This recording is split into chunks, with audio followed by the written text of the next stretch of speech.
खदान संचालन की दबंगई से परेशान किसानों ने लगाया जाम। खबर बांदा से है, जहां मड़ौली खदान संचालक की दबंगई से परेशान किसानों ने जाम लगा दिया है। इसकी जानकारी होने पर पुलिस प्रशासनिक अधिकारी मौके पर आ गए।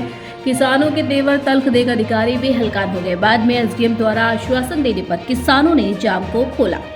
मोरंग खदान संचालकों की दबंगई इतनी अधिक हो गई है कि वो अन्नदाता पर ही अपनी सारी हेगड़ी दिखा रहे हैं। आलम यह है कि किसानों के खेतों के बीच से जबरन रास्ता बनाकर वहां से मोरंग से लदे वाहन निकाल रहे हैं। अगर किसान विरोध करते हैं तो माफिया झगड़ा करने पर आमादा हो जाते हैं। इस मनमानी के विरोध में अब किसान भी आर पार की लड़ाई के मूड में हैं। मड़ौली गांव के लोगों ने बालू माफियाओं के खिलाफ मोर्चा खोलते हुए खदान के रास्ते पर जाम लगा दिया है। सूचना पर पलासनी एसडीएम शशिभूषण सिंह फोर्स के साथ पहुंच गए। काफी देर तक आश्वासन मिलने के बाद ग्रामीणों ने जाम को खोला। हालांकि चेतावनी दी गई कि अगर दबंगई बंद नहीं हुई तो फिर विरोध प्रदर्शन किया जाएगा। राष्ट्र प्रस्तावना के लिए बांदा से राहुल निगम की रिपोर्ट। देसराज सर, कहाँ के रहने वाले? मड़ौली खुर्द के। आज यहाँ जाम लगाए हैं, क्या है मामला? जाम दरअसल इसलिए लगा है कि हमारे खेत का 81 नंबर से हम दो भाई हैं, उसमें मैं 1/2 का हिस्सेदार हूँ। तो भाई से तो एग्रीमेंट इन लोगों ने करवा लिया, उसमें मेरा भी हिस्सा है।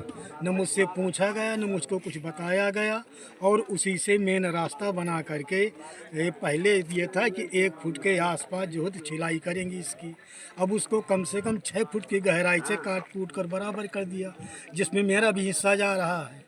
न उसका कोई पैसा है, ना मतलब कुछ पूछताछ है, ना कुछ है।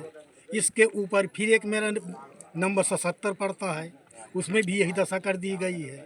दूसरी बात, मोरम डाल दी गई है पूरे खेतों में, मतलब जहाँ जहाँ से रास्ता है। करीब 6 बीघे का मैंने एग्रीमेंट करवा दिया था पहले इनके नाम से। उसमें भी जो है तो मोरम कम से कम 1-1, 2-2 फुट की ऊंचाई से पड़ी है। अब बताइए इस मोरम को हम उठाकर कैसे इसमें खेती करेंगे? कहते हैं तो ये लड़ाई झगड़ा होती है। एसडीएम के पास गए और अरे हमारे भाई को उठा करके बंद भी कर दिया इसी बात को लेकर के। हमारा भाई जो है छोटा, मैं जब ये कटाई उटाई कर रहे तो रोकने के लिए गए ये लोग, तो भाई पावर वाले तो हैं ही, इनके पास पैसा ही बहुत होता है। एसओ साहब को बुला दिया, वो आए, उठाकर जीप में डाल दिया, लेकर चले गए थाने में। ये दशा है हमारी, इसलिए जाम लगाया गया है कि हमारी इसका जो है उचित जो है तो फैसला किया जाए। और क्या निराकरण हुआ है?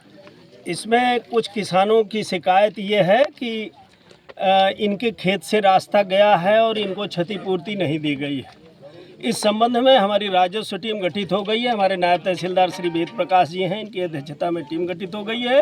और जितने घाटों से होकर के रास्ता गुजर रहा है, एक दी गई पेशानी पे प्रारूप पर ये सारी सूचनाएं एकत्रित हो जाएंगी। जिन किसानों का अगर नहीं दिया गया है क्षतिपूर्ति, तो उनको क्षतिपूर्ति दिला दी जाएगी।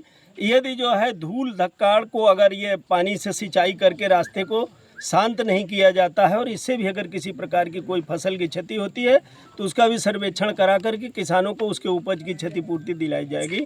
और किसानों को किसी भी दशा में छोड़ा नहीं जाएगा कि उनकी क्षति होती रहे और दूसरे काम होते रहे। लोगों के संयुक्त खाते हैं और हर खेत में सबके नाम है।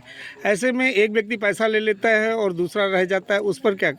ऐसे व्यक्ति जिनका घरेलू बंटवारा हो गया है और उस खेत की एवज में अगर वो कहीं जोत रहे हैं पहले से, अगर इस बात की शिनाख्त तस्दीक हो जाती है तो वो पैसा पाने के हकदार नहीं हैं।